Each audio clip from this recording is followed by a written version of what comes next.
Un an après le succès de l'île des oubliés de Victoria Hislop, sort au livre de poche ce mois-ci son deuxième roman qui s'intitule Le fil des souvenirs. Contrairement à l'île des oubliés, on ne va pas suivre l'histoire d'une famille, mais plutôt l'histoire d'une ville, la ville de Thessalonique, qui est véritablement le symbole d'une Grèce en pleine mutation.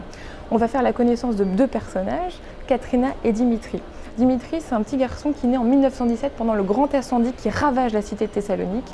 Il est fils d'un mannequin complètement agoraphobe et d'un très riche marchand de tissus, prospère et austère. Katrina, c'est une petite fille qui quitte la ville de Smyrne, qui était en proie au conflit gréco-turc, donc avec un passé assez douloureux, et que le hasard va emmener dans la cité de Thessalonique.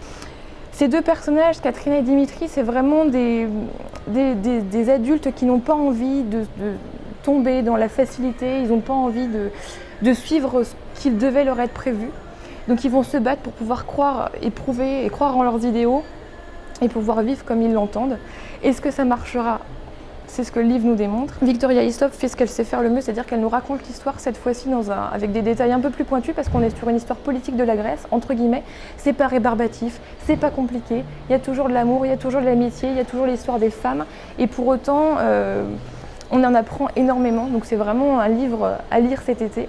À noter aussi qu'au mois de mai sortira son dernier livre aux éditions des Escales, Une dernière danse. Cette fois-ci, elle quitte la Grèce, mais pour aller nous raconter une autre histoire, l'histoire de Grenade, et à travers d'autres personnages aussi attachants que ceux que vous trouverez dans l'île des oubliés et Le fil des souvenirs.